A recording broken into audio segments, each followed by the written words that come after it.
Hi, everyone. This is Kayla, currently in the midst of editing this episode.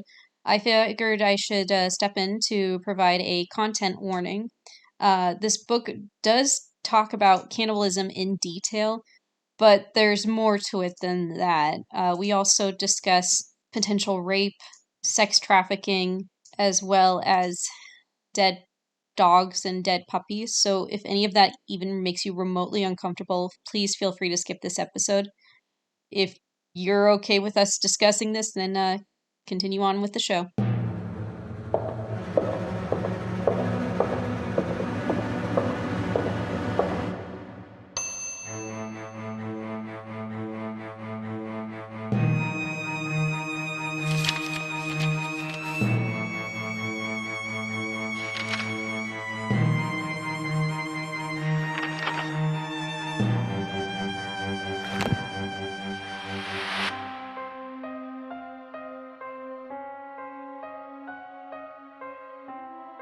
I've always believed that in our capitalist consumer society, we devour each other.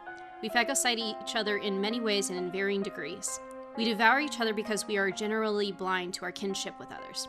When faced with their suffering, we look the other way. Agustina Bazterrica. Welcome to Darkly Lit, where we look past the skin, deep beneath the flesh, to see and possibly taste the true nature of a human soul. I am one of your hosts, Kayla King. I'm joined by my other two wonderful co-hosts, Sade. Hello. I am so sorry I chose this book. Please don't take away my book choosing privileges. And our other co-host, David King. The human being is the cause of all evil in this world. We are our own virus. So we read a depressing book. Yes. I think it's just such a huge jump from last month where we read this like cutesy kid Halloween book that talks about trick-or-treating, is very fantastical, to boom, cannibalism is legal. Here's the full detail of how we do that, how we kill people. But are they people or are they just head? Oh boy.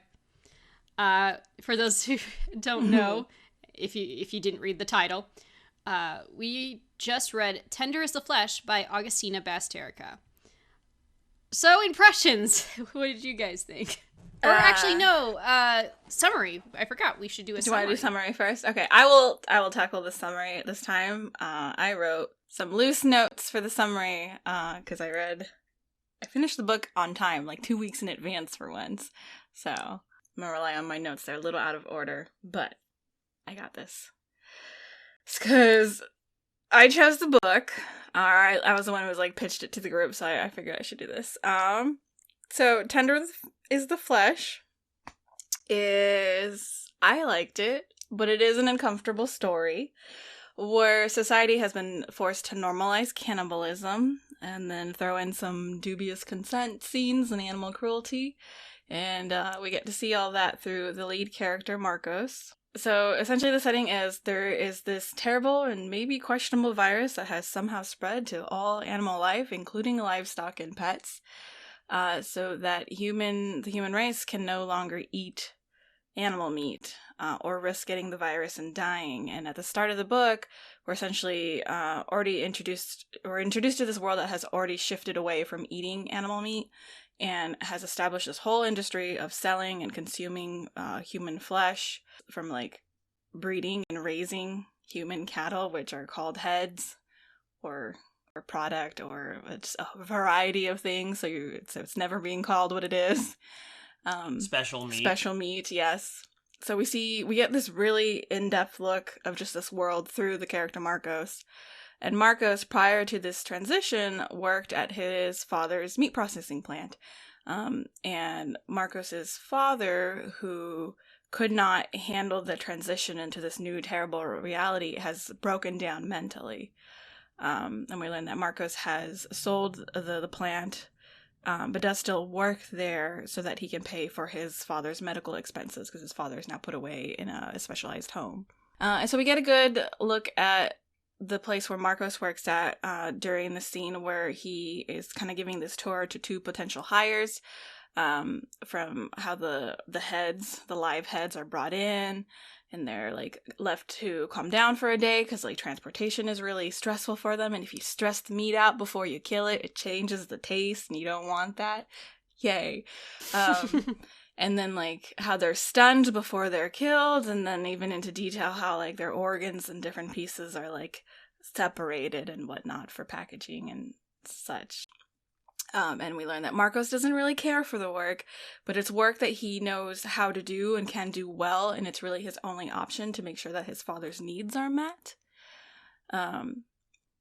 Because he has a sister who's definitely not going to help him, but we'll get to her in a second. So my notes are a little out of order because I kind of want to cover the different kind of places that we see in the book first, because there's a tannery that Marcos visits where we just learn about this business where this leather is now made from human skin, and there's a very creepy, uncomfortable owner who's very obsessed about having fine quality skin for his product. We also meet a butcher who Marcos is on really good terms with, I'm personally close with, and we kind of, through her, learning about her and how she was like the first butcher to sell special meat in her area, we kind of see like the gradual process of how people became more accepting and kind of more okay with buying human flesh to consume, and like some interesting details of like how certain cuts of meat, the names for cuts of like beef or pork carried over, but then other things you kind of have a special name because you again don't want to call it for what it is. There's a breeding facility where we learn that heads are genetically modified to grow faster, and then that there are special heads that are grown naturally so that they age at a natural process, and those are fine, extra delicious quality and extra expensive. And then the guy who runs that facility is called the Gringo, and he gifts Marcos at one point a female head that he doesn't want, who is of the natural grown, no GMO head, and he wants nothing to do with her, but we'll come back to that, because then there's also a hunting reserve that Marcos has to visit at one point, where essentially the owner there buys heads to release on the reserve, where then people can then hunt and eat them. And we learn that the reserve has this new awesome feature where hey, are you a celebrity in debt? Do you want all your debt paid off for you? Then you can go and hide in this reserve for a specific amount of time, I guess depending on how much money you owe. And if you survive, then they'll pay off your debt. But if you don't, if someone catches you, like this musician that happens to be captured and eaten while Marcos is visiting, that sucks. That was an interesting concept, though. And then finally, there was this medical lab for research with this doctor that Marcos seemed to especially hate, where just medical experiments are done on heads, like strapping them to a chair and forcing concussions on them like you would experience in a car accident over and over and over again until they die. Essentially, just whatever you imagine would be deemed cruel and inhumane is now okay here, because they're just heads. Just product. So that's essentially like half the book, is just detailing all these different kinds of infrastructure that deal with selling and the consumption of human meat, and also just like the kind of people it has spawned to like manage those systems. So like that all was like really interesting to me. Not because I think it's, oh, that's cool. Well, okay, it's kind of cool. I don't know. Just when you look into like the depths of like how awful humans can be, that always has fascinated me. So that was a really interesting part of the book. And then I also really liked the other half, the narrative, like just the personal struggle that is Marcos's life. So like we learned his father is now a shell of a man withering away in a home. Marcos is struggling. He's at this job he doesn't want to be at, paying for those medical expenses. We learned that his wife, Cecilia, is currently living away from home with her mother to cope with the loss of their child, Leo, that they had struggled for years to have a son of their own, and by some miracle they were able to have one. And then the child dies, and it's left them both very devastated. There's also Marcos's sister that we meet a few times, and she has like 2 teenage kids that are just creepy teenagers, and they have a very forced relationship where she's kind of constantly always pestering him. She's all about her image and like not the most doting daughter. Like she won't take her kids to go visit her father. So there's that. And then we also have the female head that Marcos was gifted, who at first he wants like nothing to do with, does the bare minimum of just like letting her sleep in the barn and leaving her food. And so like among all these struggles in just life, I guess, Marcos has been visiting this rundown zoo, this abandoned zoo, and because we can't have zoo animals, we can't have pets anymore. It's abandoned, but it's a place where his father used to take him when he was young after the death of his mother. And there's at first a really cute scene with some puppies, because despite the risk of the virus, he's like, oh my god, puppies, because oh my god, puppies. But then he almost gets killed. By a wild pack of dogs. And then later there's another upsetting scene where those puppies are killed by dumb teenagers. And then after the death of his father, Marcos returns to the zoo and scatters the ashes there in the aviary. He walks out on the funeral service that his sister was hosting, because it was more about her than it was about their father. And I don't remember where exactly in all that he impregnates the female head that he's keeping. But when that happens and he realizes that she's pregnant, he kind of starts to obsess about her, thinking about her and the baby, unable to like focus on work. And I have thoughts about that, but we'll get to it. But then after the death of his father, because it was really the only thing holding him to work, he's talking about quitting his job, but he goes on leave for a little bit. And there's this incident where a truck that was carrying live heads is overturned by scavengers, and scavengers, I guess, are like outcast, homeless, and just like they are on the outside of society, and they just kind of like take meat wherever they can. And then when Marcos gets home from having to deal with that incident a bit, he has realized that the female head, who he named Jasmine, has gone into labor, and there is a complication. The child is going to probably die, so he calls his wife, who has been away this whole time, still staying with her mother. He calls on his wife, because she used to be a nurse, to come help save the baby. And they do manage to save the baby. And unfortunately for Jasmine the head, they decide to keep the baby and kill her. But now they have a baby again. The end. Sorry, I don't mean to laugh, but like, yeah, this story is really dark. In all honesty, it gave me the similar sort of vibe that I sort of felt when reading other dystopian novels like Brave New World, 1984. This is one of the few books that I've read that actually feels like I'm reading one of those types of books. I've read a bunch of dystopian novels. They've never felt like that. This is probably the closest. Mm-hmm. In one sense, it's very well written. There's a lot of good imagery in it. I probably will never read this book ever again, because it is as dark and depressing. Mm-hmm. It's not a feel-good book. It's maybe a book you want to read when you kind of want to get lost in thought and just kind of like, I don't know. You have to be in a certain mood for this book, but it's definitely not one that I think most people would come back to. Yeah, I think the best way to describe the type of mood you need to be in is kind of like if the similar sort of mood that you need to be in to watch a David Lynch film. I think it's something like that. Just know what you're getting into. David, what do you think of this novel? I know what you think, but I want to first and foremost thank Sade for giving such a good summary. Honestly, that was really good. Better than what I would have done, because my summary basically would have been literally everyone sucks and the world is terrible. Yeah. And capitalism once again proves that it's the worst thing ever, because really this is all a big commentary about capitalism.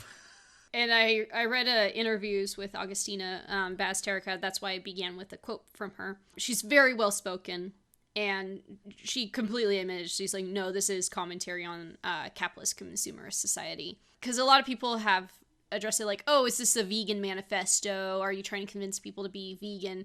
And she says, absolutely not. She herself is vegan, but she doesn't want to convince people to do things because she sees fanaticism as another form of violence. At least that's her words. Mm-hmm. No, that makes sense too.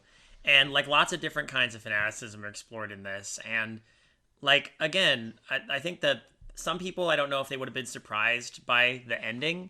It did not surprise me at all. No, not at all. Because the way Marcos has to like justify everything that goes on, I saw a mile away. He's like, oh, he's using her. Even though he seems obsessed with her, it's really more about the baby that he lost and the baby he could have again through her. And that last line where he just says she had the human look of a domesticated animal, I was like, yeah, I knew that she was just a means to an end for them. Just further proving that literally everybody in this book is terrible. And that means everyone is equally terrible, so I can't really judge too harshly. But yeah, it sucks. I mean, the book doesn't suck. It's great. It's really well written. It's powerful. It's got a lot going for it. The themes are pretty deep. It hooks you in a really terrible way. And I think I was really struggling with it and being really abhorred by it up until the point where it got to them actually technically breaking down the process of, butchering humans in the slaughterhouse. Everything is presented so clinically. Almost without realizing, something turned over in my head. I'm like, it stopped being gross. I'm like, oh no, this is exactly what they're trying to do. That was chilling to me, that I was just like, suddenly it doesn't bother me as much anymore, like reading about it. And I don't know if it was just because I turned my brain off or if it was because of the clinical language that was used that suddenly dehumanized everything about it, but it worked. And that was really chilling to me in a good way. That being said, I did not like this, and I think it's great. I think it's well done. I think it's not for any objective reason, really. Well, I guess it is. It's purely or subjective, I guess. I don't know, my brain. But no, I don't regret. Well, maybe I kind of do regret having read it. I don't know how I feel yet. It's not for me. I don't want to read something that depressing again. We all agree it's a very well-written book. But it's definitely not for everyone. Absolutely. Like, this is absolutely a well-written book. This is absolutely a book that tells its story very well and does what it sets out to do. This book was actual work to read for me. That's all I'll say. There were several times I would be perfectly happy putting this down and not reading more of it.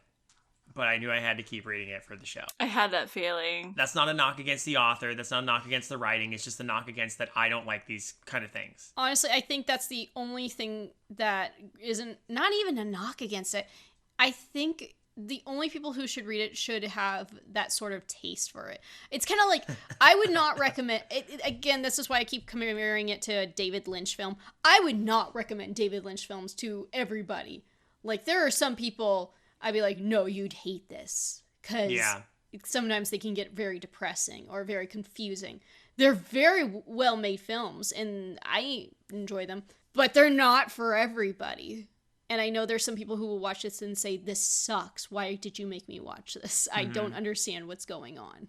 In this one book, that you can understand perfectly what's going on. Yeah. But it is definitely a taste thing. Ironically enough, it is a taste thing. Lol. Yeah, I was listening to the audiobook, which is very beautifully read. But for somehow every time because I listened to it in larger chunks when I was like usually making lunch for like the work day for the next for the work week, and every time I happened to be like cutting meat or I was like deboning chicken thighs while listening to this book, and I was just like, I am so desensitized because I have no issue with this. But then I would constantly be thinking of you guys and be like, oh, I hope that I just kept thinking like, oh, they're going to message me and be like, we can't read this. We'll have to like either do something else, or I was just waiting for that message. I honestly got through the book fairly quickly. Again, I was able to turn my brain off. Because I know there's probably people who will read it and think, oh, I'm going vegan now, or I'm going vegetarian. How could anyone ever do this? Because I didn't see it in that way. I saw it as more of a humanist thing. Like, yeah, people can be very terrible, and I could see... It's funny. I like to wish to see the good in people, and, I mean, I've seen cruelty plenty of times before, but I think it's... Not gonna lie... If I had read this pre-pandemic, I'd be like, there's no way this could happen. Well, yes and no now, but okay, let me explain. I would think, no, there's no way they would legalize cannibalism. Nuh-uh, no way. Post-pandemic, where cruelty was upfront and obvious, I was like, you know what? Maybe people would. Honestly, this probably could happen. The only thing I would say that probably would never happen, animals becoming poisonous. Yes, every single animal, every single one out there becoming poisonous is probably the least likely thing that will ever happen. I like that that's addressed, though, that it could be just a big government conspiracy. Yes. Mm-hmm. And it's kind of more just like, it's just the setup. Like, I don't think you're really meant to, like, dwell on that for too long. It's just, because that's how they also, like, they'll question it. Like, oh, well, you actually believe that? The horrifying part isn't that, oh, maybe a virus could do this to us. It's more like that we would allow this to happen. Exactly. That we would transition into this kind of, society. Yeah, it's less the cause and more the result. The result, yeah. Because, like I said, it could just be a conspiracy by governments and big meat. Because we saw scenes where Marcos didn't care that he got close to those dogs, where it's like, okay, well, if he doesn't believe, if there's people who like don't believe the virus is an actual thing, but they're still choosing to live within this construct of eating human flesh, what the fuck does that say about it feels us? like the opposite of COVID, because there's a lot of people out there who don't believe in COVID and think it's a hoax. But then, so that's another tricky thing too. And it possibly could be a hoax, the whole thing about animals being poisonous. But then there's... people are walking around outside with umbrellas because they're worried birds will shit on them. And kill them, yeah. But the interesting part is, and I think this was the more fascinating parts to me, was when he visited all these different places that were buying his meat, and just how horrible these people are, and also kind of eccentric too, in a terrible way, but like they're all characters. Yeah, they are all absolute characters. Yeah, it's like I like the parts, but at the same time I felt like that was kind of a downfall, because it seems like only the worst people would buy these things. But I mean, like, there's people at the plant who are like genuine people, like Sergio. Yeah, that's the part where it's like, okay, like Sergio's an actual real person, or feels like a real person. Yeah. Yeah. I think with like the people that we saw running these facilities, like the doctor at the lab and like the guy at the tannery, who are kind of like exaggerations of like people that would be in these positions.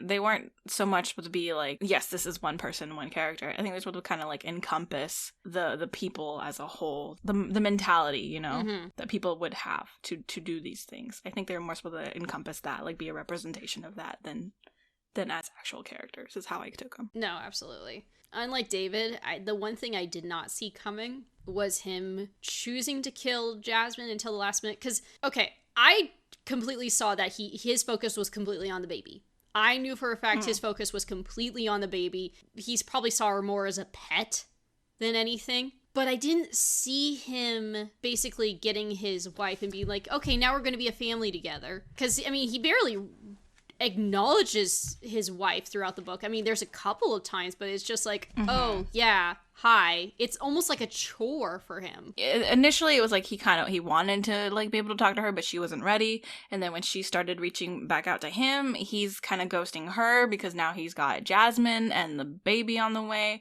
And I don't think it was like he was planning that from the moment he realized, like, I don't think like him having sex with her was his intention was to get her pregnant and then keep the baby for him and his wife. I feel like it just kind of like in that moment, my wife is here, we have this baby, oh my god, we can do this again. It was kind of like it just happened. Yeah. And I think David and I realized that's what was going to happen earlier on. Like the second she was pregnant, it was like, oh, this ain't going to end well for this girl. I honestly just thought like she would eventually give birth to the baby, but he would be more focused on the baby than her and just continue to treat her like a pet. I didn't see, oh, he's going to kill her. Well, if he gets her out of the way, then no one has to know that any of that happened. That it finally clicked when I saw... there's a municipal slaughterhouse, for God's sakes. It clicked more... Yeah.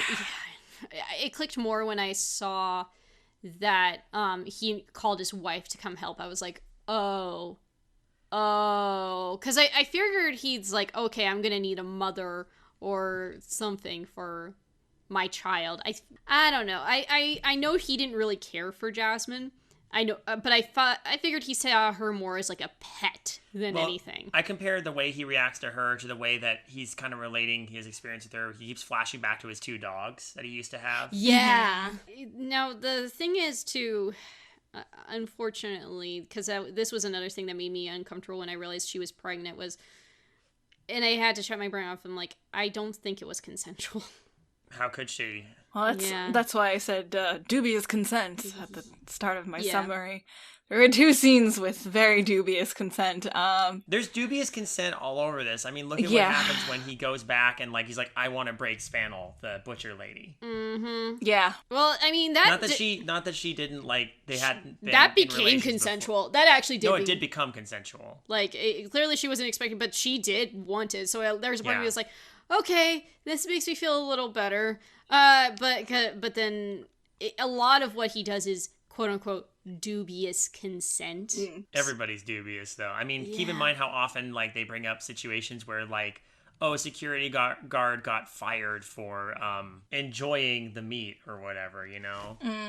They even, like, they have to come up with other words for it. Enjoyment. Like, people who have head and then, like, you know, engage in sexual activities with the head, and the head, of course, can't consent. So it's like, and then of course there's all these people who's like, oh, you can't use them as slaves. Slavery is awful. And I'm like, I love the hypocrisy that's all over the place in this place. And like one of the few people who actually brings up the hypocrisies is the Romanian like hunter guy, the guy who runs the hunting lodge.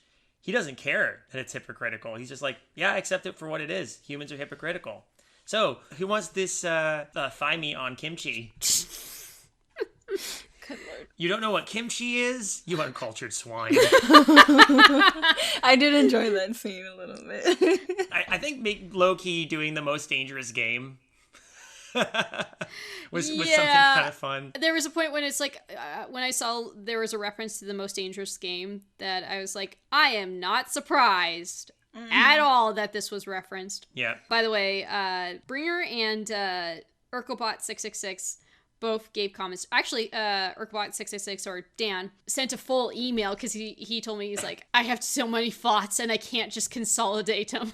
Dan, you're a champion. Thank you so much for the email. I'm so thrilled that you guys read along with us and submitted your thoughts and submitted questions.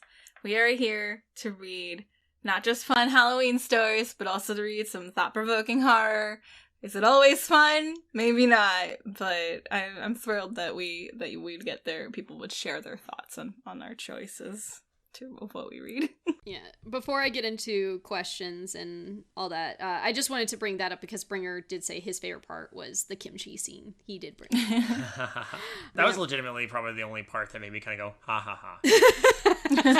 This is me speaking as someone who likes kimchi. The one thing I also wanted to bring up too is that Agustina Bazterrica is an Argentinian writer, and actually this book was originally written in Spanish and then translated to English. It clearly takes place in Argentina, the story itself. I want to give props to Sarah Moses, the translator, too, for, adapting it to credit where credit is due. One thing, because I read interviews by Agustina Bazterrica, and she says, she mentioned, like, in Argentina, meat is a very important part of their culture.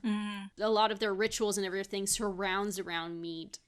So it just shows how important it is. And it actually lends even more credence to this possibility happening. Say animals did become poisonous, they would not likely give up meat. If there was, like, some kind of meat shortage, maybe it's not animals are poisonous, but some kind of meat shortage, like, yeah, this...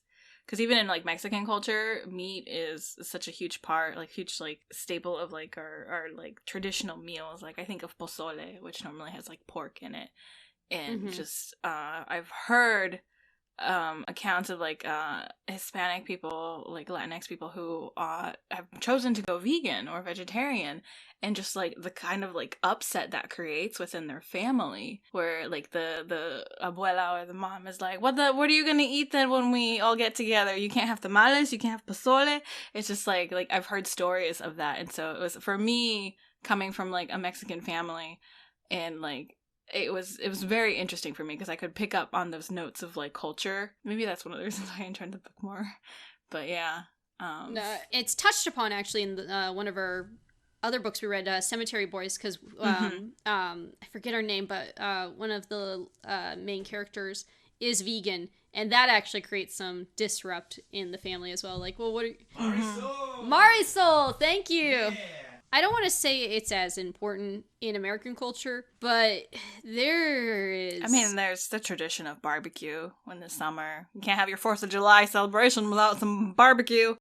I mean, I have a sister who is vegan, and I remember growing up, I wasn't surprised that she would become vegetarian or vegan, because as a kid, she actually, that was something she wanted to do, was become vegetarian.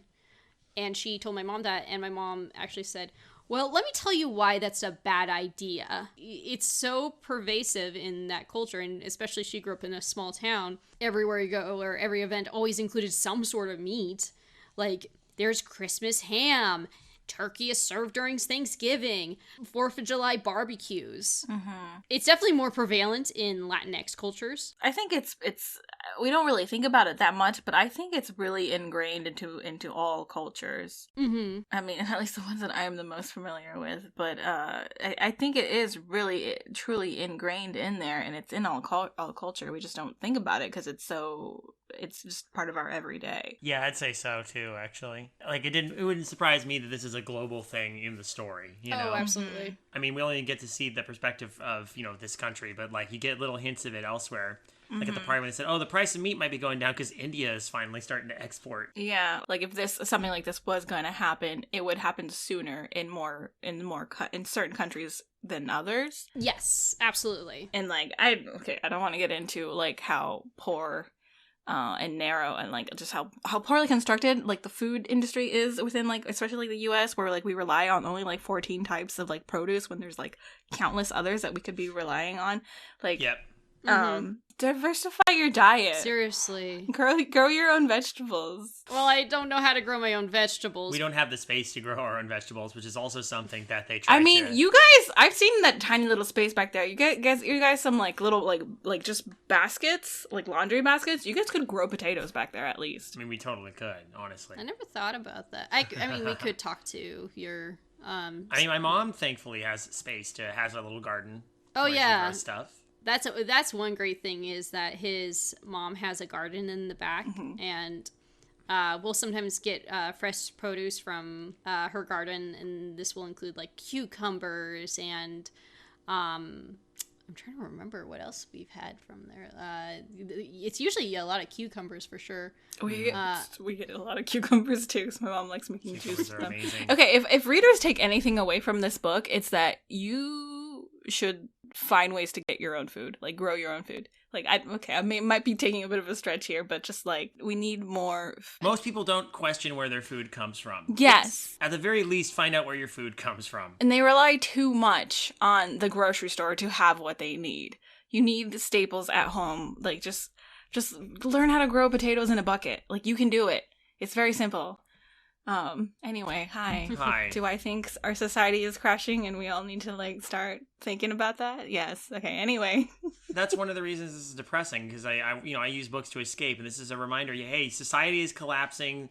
We are on a ecological midnight clock. And everything fucking sucks, and rather than look at the positives of people trying to change it, this is like one of those reminders of, well, it won't change because big government will find a way to legitimize cannibalism rather than actually make anything better. So yeah, I wasn't in a very good headspace when I read this, so that contributes to it too. I'm so sorry. Again, you have to be in the right mood for it or have the right type of personality for it. Also, they kill puppies in this, and yeah. When we got to that, I was like, okay, everything else, like the slaughter of all the humans, the dubious consent, I was like, okay, they might be okay. They might not hate me for choosing this book. But then we got to the puppies, and I was just like, fuck. No, I'm so sorry. I had to shut my brain off during that part, and I was like, this is the worst part ever, and I skimmed so quickly during that. Yeah, same. It was a terrible scene. It sucked. So, yeah, I finished the book before David started reading it. I immediately went to him. I'm like, David, I have to warn you because you need to shut your brain off or skim because this is what's going to happen, and I know I don't want you to be blindsided by this because I didn't want to spoil it too much. But I knew I had to tell him about puppies dying, because it comes out of well, I don't want to say it comes out of nowhere, but I don't want it to happen. I don't like it. It's such a horrible scene. Yeah, no one ever likes it when any animal dies. It sucks. I want to clarify, when I said it sucked, I wasn't saying that the scene was like a bad scene. No, it it's was not. Very well done because we felt it viscerally. It just sucked to experience it. It went there. Hey, can we go to, I figured if there's more to discuss, we could probably base it on our, the questions. Absolutely. Actually, I got a long email from Dan, so let me actually get to that. Dear Darkly Lit Crew, here's some thoughts and questions I had regarding this month's book. It's kind of a lot, so please feel free to trim and omit whatever you wish for the sake of brevity. Hell no, I'm reading the whole damn thing. I had a little trouble with the presentation of the characters, especially as the story progressed. It starts with skeevy assholes and moves on to more skeevy assholes. The longer the story went, the less interested I felt about long-suffering and virtuous Marcos and how he's unfairly forced to interact with an array of vapid narcissists and legitimate sociopaths. In light of the ending, I don't know if this was by design. I personally would have preferred a more mundane, subtle approach to this society. Especially toward the end, we meet the scientist who is more or less just torturing heads. I felt that this pushed the already strong message of humans equal bad a little too hard. And I think I was with them with that. Like, there's a lot of... I mean, I honestly saw a lot of bad in Marcos. I didn't think he was fucking virtuous at all. Same. I didn't either. I saw him as a very flawed character. I saw him, like, again, some of the stuff I said, he... dubious consent... and the fact he's cheating on his wife technically, and just his kind of treatment towards people in general is just he's not a very nice person. No, I didn't take him as a good person or really a bad person though. He's just someone who has chosen to live with the circumstances given to him. Like, there's the whole fact that he until he's at the reserve doesn't eat any special meat. He's like chosen not to eat it anymore. But even then, he's still doing the work that he does willingly. He's choosing to live this life, and that doesn't, just because he doesn't eat special meat does not make him a good person. And just in like, but he justifies it by like, I'm the one helping my long-suffering father through, live in this home where he can at least not be, I can protect him and make sure he's not sold as meat when he dies.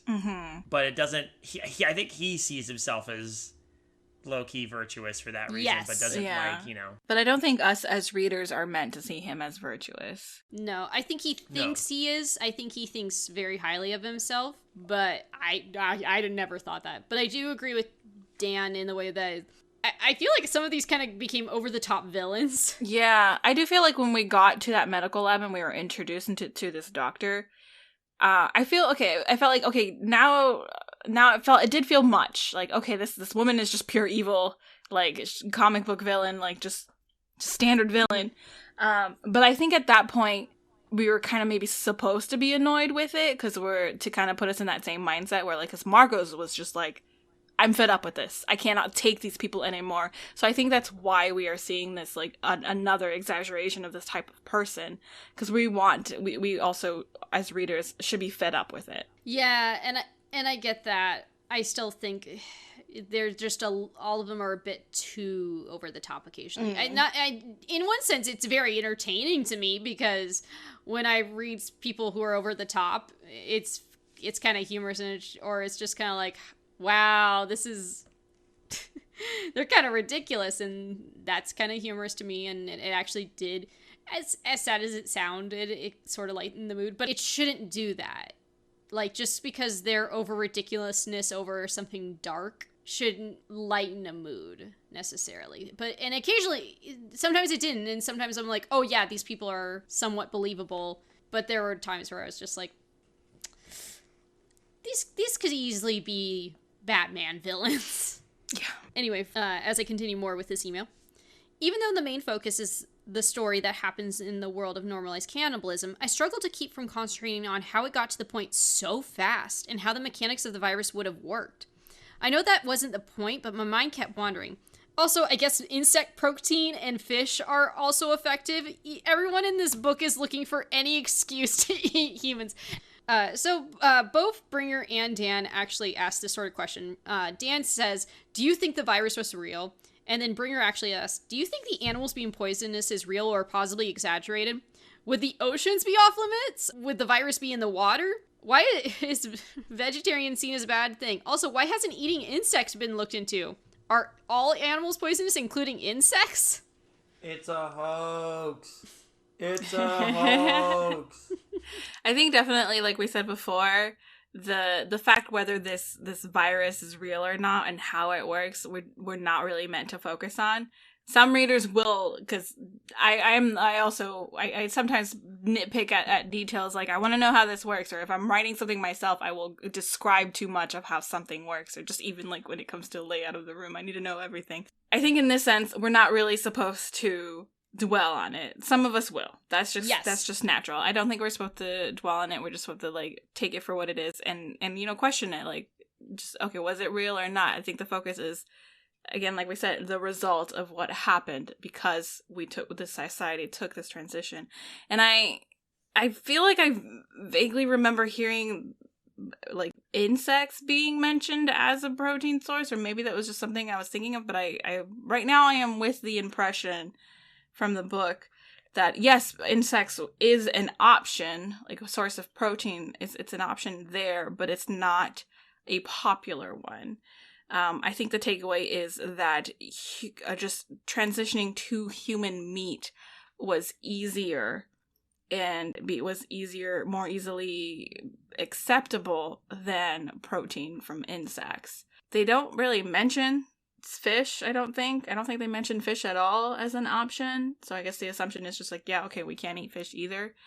Maybe the virus wasn't the animals. Well, like, okay, no, that's just me speculating on how the virus works, where it's like actually everyone's already infected. Well, I would say the fact that you're like, some people will dwell on it and some people won't. It puts us very much in the same shoes as normal people in this world, because they're like, just like, oh, the government says this, and the government says that. And do you just go along with it or not? Yeah. You just go along with it because they said, oh, well, that's the way it is now.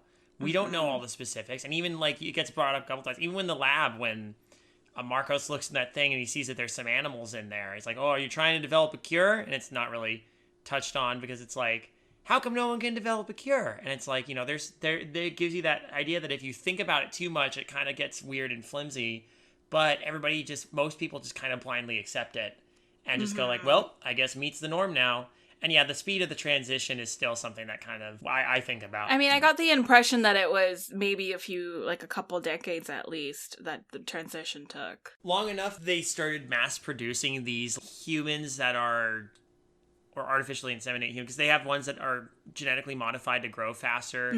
I'm trying to think how long it would have taken for a whole generations of different humans to be born and not be essentially lack so much of what makes humans human, Yeah, I mean, there's definitely a lot of unanswered details that are missing, that I don't know, there's this theme of like, hey, don't question it, just go along with what everyone else is doing. Exactly. Yes. And then that way, if it is a hoax staged by the government, that's what they want. That's why it's a dystopian novel. Yeah, go along with the transition, don't question it. It's just easier to just go with what the norm is now. It's interesting that even what could be possible plot holes actually works in the favor of this novel. That's how strong the writing is.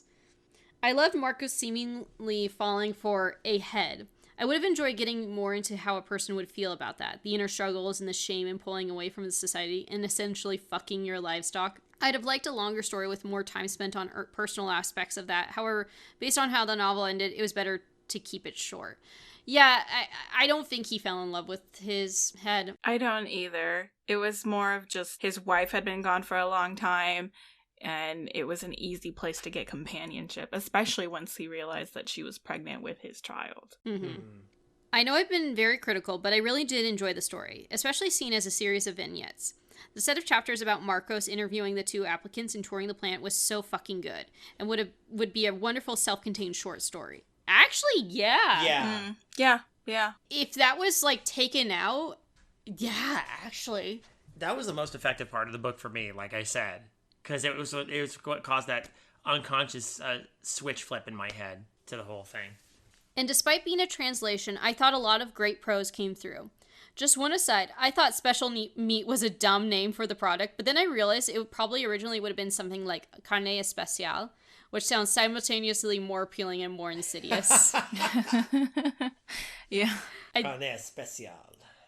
Sorry for butchering the Spanish language with my... No, that was good. That was good. Thanks for choosing this one. I thought it was a pretty tasty treat. Oh, man.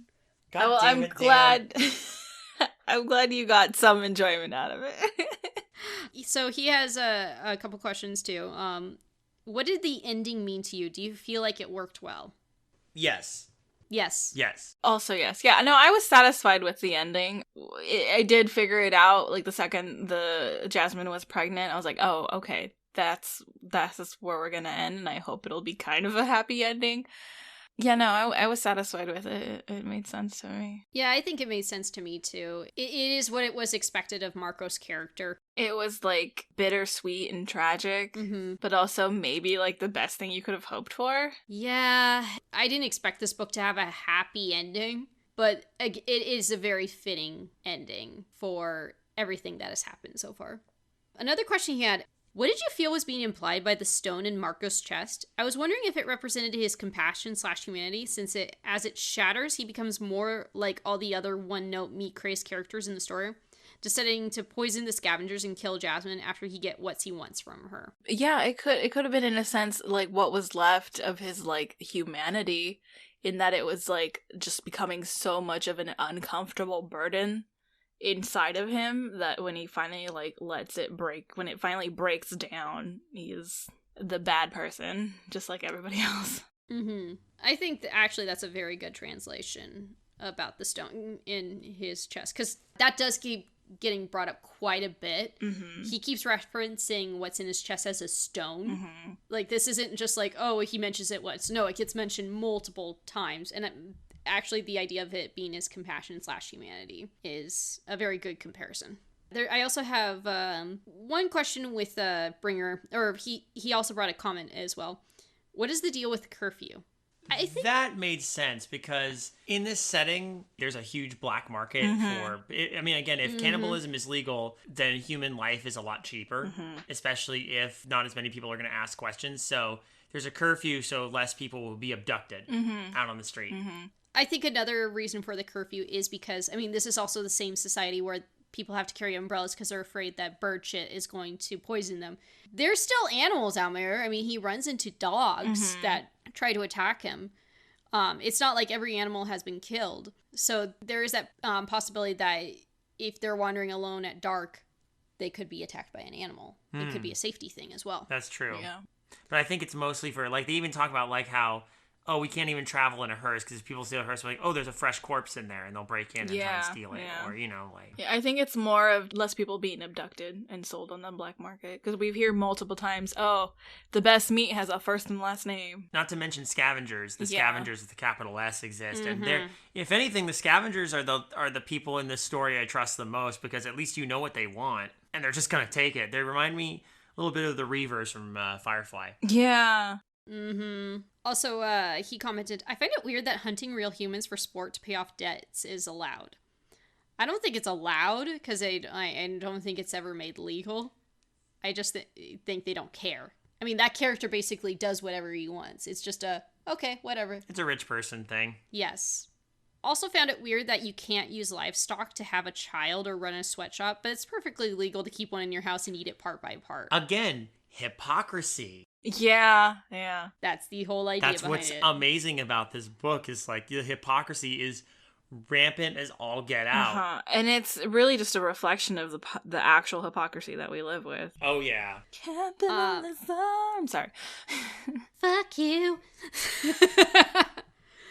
That's all the questions that we have. I guess to sum up all my feelings with this very well written book, has a very powerful message. Similarly to Schindler's List, I probably will never consume this media ever again. And yes, I used consume intentionally. You goof. Thank you. I think likewise, I wouldn't read this again. I don't regret reading it. It was an entertaining read for me. I liked it. I enjoyed it. I wouldn't read it again. I don't need to. I, most of all, just feel bad for making you guys read it. Especially David. No, it is well, it's fine because, you know, like, do I regret reading it? No. But I think the best thing I can take away from it is that now I don't feel like I have to read it anymore. And I can go on with my life. Honestly. Don't feel bad, though. Honestly. Yeah, don't feel bad. It's all good. I was able to finish the story fairly quickly. It's kind of similarly to some other works that I'm like, oh, this is so good. I'm never watching this again. Schindler's List. I am never watching it ever again. Is it a good movie? Absolutely. But boy, is it heavy, and I never want to watch it again. And look, everything is told of in such an aloof way that it almost takes away some of the... It both adds and subtracts from, like, the way that I saw it. Nothing is described in, like, excruciating, gory detail. when they brought up eyeball liqueur, no one talks about popping an eyeball in their mouth and eating it, you know? Which is where I would be like, nah. I mean, overall, it's a heavy book. Subject-wise, it's a heavy book. And also dead puppies, so I'm good, thanks. Yeah. Always a Humans pass. die, whatever. Puppies die. We'll always pass on the dead puppies, so even me. Put this book on the list. If someone ever asked you, does a dog die in Tender is the Flesh? Yes. Hell yes. Don't read it. Yeah. There is a site for that. I think it's just called Does the Dog Die? And like it lists everything where the dogs die. That's exactly what Put this book on there, please. Now that we finished that book, we now go into December, the last book of the month, or in this case, short story, because boy, do I need something a little shorter to get... I need something a little more easy to consume, something a bit more familiar. Basically just Googling horror short stories, I was surprised to come across this amazing, beautiful short story. So our next work that we will be reading is called Lacrimosa by Silvia Moreno Garcia. Hey! Yes. You recognize that name?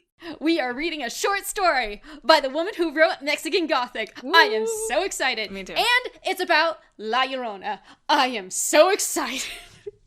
Oh man, y'all know I love a good ghost story. This will be a nice pick-me-up. Yes. I like that we're talking. It's like a Christmas gift to ourselves. Yay! I love the fact that we're talking about, like, oh, this will be a nice pick-me-up, you know, a story about a woman who drowns her children. But it's something I'm familiar with. Yeah. It's a ghost story that we're all fond of, so. Yes. Hey, Christmas is all about telling ghost stories, right? Yes. Yeah. Right? Perfect. It's perfect. Yeah. Perfect. Let's do this. All right. Thank you all for listening to this. If you enjoy what you hear, check out other stuff on the Creative Horror Network at creativehorror.com, or check us out on YouTube. We're actually putting up our darkly lit backlog up on there. Hopefully we'll eventually get it complete, most likely by the end of next year. Hopefully. We'll see what happens. Hopefully. Also, since this short story is available online, we'll be able to link it in our show notes, and we'll send it out on Twitter, too. Yes. Luckily, this is available to read online. You do not have to buy the book. It is easily readable. And I did that intentionally because if we're going to read a short story, I want it to be... Some easy access. Yeah. Exactly. Join us. It's a very quick read. Apparently, David already read it. Yeah, I already read it. I'll read it again. He finished this short story before he even finished the book. Yeah, fuck that. I'd rather read this. I guess we turn off the candles.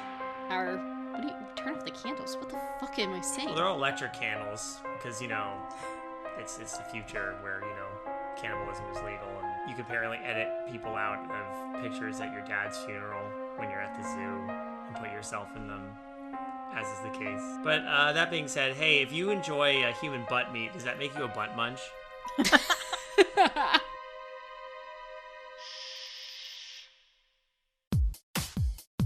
Good evening, intrepid listeners. This is the Pasta Shade, the host of Midnight Marinara, and this podcast is part of CreativeHorror.com, a network of podcasts and creators working together to build a constructive community of horror fans.